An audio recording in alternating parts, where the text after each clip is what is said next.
안녕하십니까, 블리즈입니다. 저희가 오늘은 메카로라는 종목에 대해서 한번 알아보는 시간을 가져보도록 하겠습니다. 네, 먼저 이 메카로를 보시면 일단 블리즈에서는 M&A 가능성, 방막태양전지, 반도체 상승 사이클이라는 세 가지 키워드로 잡았었고요. 네, 이 중에서 이제 M&A 가능성이라는 게 M&A를 된다는 게 아니라 M&A를 통해서 신사업으로 진출할 수 있다라는 얘기를 하고 있는 겁니다. 신호등을 보시면 저희가 초록 색깔 신호등 3개, 그리고 노란 색깔 2개, 그리고 주황 색깔 하나로 신호등 분포를 봤을 때는 비교적 양호한 모습을 보여주고 있다라고 볼 수 있을 것 같아요. 그리고 이제 대주주 측면에서는 일단 경영권 방어랑 경영권 측면에서도 안정적이다라고 판단을 하고 있고요. 또 증여나 이런 것도 당장은 크게 걱정이 안 되는 위치라고 생각을 했습니다. 그리고 현재 M&A를 해서 이제 신사업 진출 가능성이 있고요.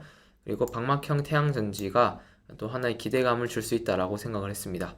그 외에 이제 당기 순이익이 급증한 것과 PBR이 현재 저평가되어 있다는 것도 좋은 포인트였고요. 차트 면에서는 일단은 박스권 현재 주가 이 보고서를 쓸 때와 달리 현재 주가는 살짝 조정을 받고 있습니다. 단기 하락 추세에 있고 차트에 대한 거는 이 뒷부분에서 다시 얘기를 하도록 할게요. 네, 먼저 이제 기업 개요에서 사업 부분을 한번 살펴보겠습니다. 일단 동사는 2000년 10월에 이제 설립되었고요. 바로 반도체 제조 공정의 원재료 있는 전구체 사업과 그리고 이 히터블럭을 이제 두 가지 사업을 이제 주 사업을 하고 있습니다. 히터블럭 같은 경우에는 뭐 뒤에서 나오겠지만 웨이퍼를 흡착하고 가열해 주는 역할을 하는 뭐 부품이다 이렇게 볼 수 있을 것 같고요.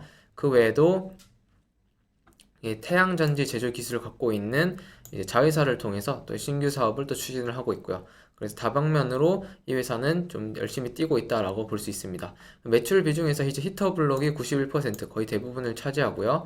그리고 나머지 상품이 5.6%, 기타가 3%로 구성되어 있습니다. 일단 여기 있던 이 전구체 부분이 완전히 빠진 이유는 이 사업을 매각했기 때문에 이 현재 매출 구성에서 잡히지 않는다라고 설명을 드립니다. 네, 그리고 우리가 넘어가서 이제 이 주주 현황을 보면 이재정, 이재용 이 두 사람이 친인척 관계, 그리고 저희가 뭐 이름만 보고 유추했을 때는 두 분이 형제 관계겠구나라고 좀 생각이 가능하고요. 두 형제의 지분율 합이 도합 한 40%가 넘어가죠. 40% 중반대가 되기 때문에 경영권은 안정적이다라고 대충 봐도 이렇게 보입니다. 그리고 이렇게 홈페이지를 한번 눌러서 제가 링크를 한번 볼까 하는데요. 이렇게 홈페이지를 한번 보면 일단 메카로에 대한 부품이나 뭐 회사의 경영 이념, 회사 하는 뭐 제품 이런 걸 다 볼 수 있으니까 저희 이제 분리 구독을 하시는 분들은 이 분리 서비스를 갖다가 온전히 다 신뢰하고 의지하는 것도 좋은데 본인들이 직접 이런 부분도 확인을 해보셔야 된다는 겁니다. 그래서 이 회사가 만드는 제품을 눈으로 확인을 해보시고 어떤 히터블럭이 뭔지 아니면 뭐 전구체가 뭐였는지 이런 거를 확인해 보시면 좋다. 뭐 그런 말씀을 드리는 겁니다. 그리고 여기 보면 반도체 공정에 대한 얘기도 있으니까 부가적인 이제 배경 지식을 또 이해하는 데도 도움이 될 것 같습니다. 최근 이제 과거 이슈를 한번 살펴보겠습니다. 이슈상에서는 이제 태양전지 관련된 얘기가 나왔을 때 주가가 좀 상승세를 보인 적이 있었고요. 그리고 하락했을 때는 이제 상장 이후 주가가 좀 고평가되어 있다 보니까 좀 조정을 받았던 것 같습니다. 그리고 현재는 신사업 발굴과 반도체 전문가 양성 뭐 이런 얘기가 또 있죠. 이런 부분들, 그리고 이제 매각을 통해서 신사업에 대한 기대감도 좀 있는 것 같고, 그리고 이제 DDR5 이제 본격 출시, 뭐 반도체 사이클 상승기 진입 뭐 이런 것들이 또 이제 최근 강세를 보였던 이유가 된다라고 보여집니다. 관련 기사로 보시면 뭐 기사 보시면 되고요. 이것도 역시 링크 하나씩 눌러서 한번 확인해 보시면 될 것 같습니다. 일단 뭐 여기 환기 종목에서 우량 기업으로 메카로가 어떻게 변하는지, 기업 가치 3조 원을 어떻게 도전하겠다는 건지 이런 거 기사 한번 읽어보시면 좋을 것 같고요. 여기 독일 머크에 이제 기업을 매각한 게 1460억 규모인데 이거 역시도 한번 링크 눌러서 읽어보시길 바래요. 그리고 이제 저희가 지배구조를 통해서 한번 보겠습니다. 현재 메카로의 지배구조는 보시는 것처럼 이재정, 이재용 이 두 사람이 형제가 나란히 이끌고 있고요. 장혁규라는 계열사 임원이 4% 지분을 갖고 있습니다. 이렇게 오너일가의 지분을 도합 합치면 거의 60%에 육박하기 때문에 경영권 공격으로부터 매우 안정적이다라고 저희가 판단을 하고 있고요. 여기 또 자회사로는 메카로 에너지, 여기가 바로 그 태양 전지를 현재 개발하고 있는 것이고, 그 다음 이제 메카로 차이나 이렇게 두 개의 회사가 있습니다. 현재 이 최대주주의 나이는 각각 61세, 67세로 아직 당장 몇 년간은 이 증여에 대한 걱정은 없는 편에 속하지 않을까 이렇게 생각을 하고 있습니다. 그리고 상장 후 이제 주식 매수 선택권을 행사한 이력이 있고요. 2021년을 끝으로 오버행 이슈는 없는 것으로 확인됩니다. 그래서 2021년 끝으로 이제 오버행 이슈가 사라지면서 주가도 이제 거의 바닥에서 좀 오랫동안 행보를 했다라고 보여지고요. 그리고 이익 훼손이나 법률적인 이슈 역시도 현재 없다라고 보여집니다. 다음 이제 저희가 재료 한번 볼게요. 재료에서는 이제 M&A 가능성에 대한 얘기인데 왜 그러냐면 일단 이제 머크 측에다가 원래 자회사였던 M케미칼을 갖다가 이제 매각을 했고요. 그 매각을 통해서 매각 대금 현재 1,071억 원을 확보를 했습니다. 그래서 목표 달성에 따라서 최대 1,530억까지 추가로 확보가 가능한데 IR 통화에서 얘기한 바로는 이 1,500억대까지는 어려울 것 같고 아마 지금 1,000억에서 1,200억 수준 정도 될 것 같다라는 얘기가 있었습니다.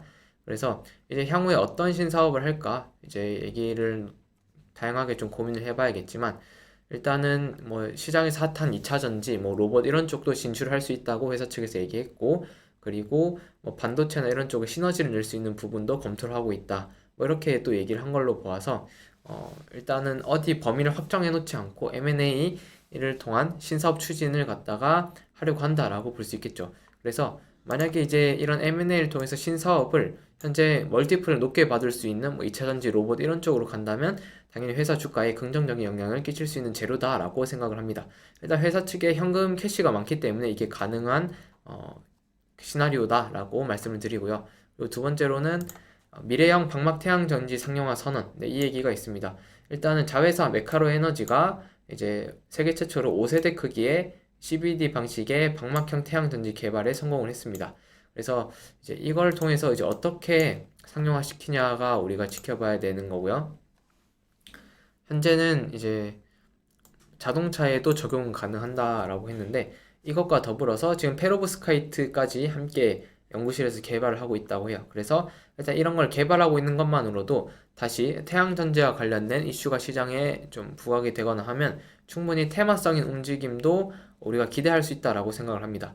일단 이 CIGS 방막 태양전지를 반도체 회사가 만들었다는 게 의아하신 분들이 있을 거예요. 그런데 여기서 이제 만든 히터 블록이나 이런 게 다 CVD 방식으로 만들다 보니까 그 기술을 그대로 이제 응용을 해서 비슷하게 만들었다고 합니다. 일단 이 방막 태양 전지 같은 경우에는 기존의 실리콘 전지 대비 100분의 1 두께만으로 사용이 가능하며 모바일, 태블릿, 전기차, 외관, 건물 등에 부착이 가능하다. 그래서 차세대 동력원으로 이용할 수 있다라는 게 여기 이 CIGS 방막 태양 전지의 장점이다라고 할 수 있습니다. 그래서 이렇게 보시는 것처럼 활용처가 뭐 다양하다라는 게 보이시죠? 이렇게 차에도 부착 가능하고 아니면 뭐 소형 기기 아니면 뭐 텐트나 집 이런 데까지도 부착이 가능하다라고 보여집니다. 그리고 이제 세 번째 재료는 이제 DDR5 상용화에 대한 얘기인데 일단 DDR5의 의미가 결국 반도체가 더 고도화되고 있다는 의미입니다. 더 고도화되고 있고 더 미세 공정이 더 요구가 되는 만큼 이제 미세 공정을 더 성공시키고 수요를 확보하기 위해서도 당연히 그런 부가적인 부분들이 중요해집니다. 그래서 이 히터 블록의 한 역할 자체가 이 CVD 공정 중에서 챔버의 고온을 일정하게 유지해서 웨이퍼의 열 에너지를 균일하게 조절하는 거예요. 그래서 그 균일성을 위해서 이제 필요한 제품인데 이 제품이 수요가 이제 계속 이제 늘어날 걸로 보는 거고요. 실제로 이제 전체 매출의 현재 90% 정도를 차지하고 있고 들어가는 공정 같은 경우에는 여기 있는 식각 그리고 CNC 증착 공정에 들어가고 있다라고 보여집니다. 이 동그라미가 이제 진공이라고 치면요. 이 맨이 올라가 있는 게 웨이퍼고요. 그 웨이퍼를 밑에서 달궈주는 히터 블럭이 이렇게 존재한다라는 거를 이 그림을 통해서 확인이 가능합니다. 그래서 이런 것도 반도체 사이클을 따라서 뭐 같이 갈 수 있는 여지가 있다라고 보여지는 거고요. 일단 설비 투자 면에서 봤을 때는 이 ALF 히터 블럭을 증설에 70억 원을 투자했습니다. 물론 그 최근 공시에 나온 거에 따르면 그 증설 규모를 70억에서 50억 정도로 조금 감축을 했다고 해요. 그렇지만 증설하는 거는 똑같이 진행을 하고 크게 문제는 없는 상황이다라고 들었습니다. 이렇게 설비 투자를 했을 때는 기존 25%에서 40%까지 점유율이나 생산 비율이 증가할 거다 이렇게 보고 있습니다. 다음 이제 숫자 측면에서 보겠습니다. 숫자 측면에서는 현재 매출액이 2022년도에는 540억에 영업이익 26억이었고요. 23년 1분기 기준으로는 매출액 108억에 영업이익 4억으로 마이너스 4억으로 전년 대비 매출액과 영업이익이 급감했습니다. 여기서 걱정하시는 분들이 있을 텐데 사실 이게 걱정할 필요가 없는 거는 원래 있었던 그 전구체 사업부를 매각했기 때문에 어쩔 수 없이 매출액과 영업이익이 감소했다라고 볼 수 있는 거고요. 일단은 그 전구체 사업 부분은 영업이익률이 매우 낮기 때문에 저부가 가치 산업이었습니다. 그래서 그 사업부를 매각하고 들어온 캐시로 이제 추가적인 신사업을 추진하게 되면 거기서 분명히 또 새로운 매출 볼륨이 일어날 수 있기 때문에 너무 걱정하지 않아도 된다라고 생각을 하고요. 그래서 반면에 이제 단기 순이익과 그리고 현금성 자산이나 그런 부분들이 반면에는 대폭 증가했다. 이런 부분의 차이다. 이렇게 볼 수가 있는 거죠. 그래서 지금은 이제 매출액이 감소하는 가운데 회사 측에서 돌파구를 찾기 위해서 사업부를 매각하고 현금을 확보를 해서 이렇게 다시 한번 우상향해 보려는 그런 목표가 있는 게 아닌가 생각이 듭니다. 그리고 가치 평가 면에서 봤을 때는 이제 저희가 이 보고서를 쓸 당시만 해도 PR이 2.85배, PBR이 0.63배 정도 됐습니다. 그래서 자산 가치가 매우 낮은 편에 속했다라고 볼 수 있고요. 보통 반도체 부품 회사들에 비해서는 좀 낮은 편이죠. 그리고 PR 같은 경우에는 아마 올해는 이 정도는 좀 힘들 것 같다라고 생각을 합니다. 리스크적인 측면에서 봤을 때는 매출액 대비 높은 매출 채권 비중이 그렇습니다. 그래서 이 매출 채권을 갖다가 회수하지 못할 경우에는 또 대손 충당금으로 충당을 하거나 적자 처리를 해야 될 수도 있어서 이런 부분이 좀 리스크가 될 수도 있다. 그리고 태양전지 상용화 실패할 경우 거기 들어간 연구비가 또 다 날아갈 것 같고요. 그리고 경쟁자가 또 시장에 등장하는 부분이 또 우려 사항인데 현재까지는 히터블록 시장의 파이가 크지 않기 때문에 이 메카로 혼자서 90%의 점유율을 차지하고 있다라고 볼 수 있습니다. 근데 여기 차트가 나올 당시까지만 해도 이렇게 안정적인 우상향 추세를 지금 보여주고 있었고요. 지금부터는 이제 현재 차트를 통해서 한번 보겠습니다. 그 추세를 타다가 현재 꺾였습니다. 단기 추세는 이렇게 꺾인 모습이고요. 그렇다면 이제 바닥을 어디서 잡힐지 우리는 한번 또 봐야겠죠. 바닥 같은 경우에는 이 박스권이 바닥이 될 거라는 개인적인 견해가 있습니다. 그래서 이 박스권 안에서 반등을 해주는지 좀 지켜봐야 될 것 같은데 지금 현재 추세는 이 박스권의 상단 지지 구간도 지금 다 이탈을 했고요. 여기 내려와서 각각 이 아래 이평선 부근에서 좀 지켜보는 것, 그리고 아래 박스권 하단을 지켜보는 것도 하나의 좋은 방법이 될 것 같습니다. 그리고 저희 블릭스에서 매수 신호가 이렇게 나오거나 아니면 여기서 갑자기 해가 뜬다거나 그런 걸 또 참고하시면 좋은 분할 매수 기회가 오지 않을까 생각을 합니다. 이 메카로라는 종목이 주봉으로 보더라도 상장 이후 대시세를 내지 않고 이렇게 계속 바닥을 기어왔습니다. 그렇기 때문에 언젠가 때가 되면 분명히 좋은 퍼포먼스를 보여줄 수 있는 기업이다라고 생각이 들어서 제가 이렇게 보고서를 썼던 거고요.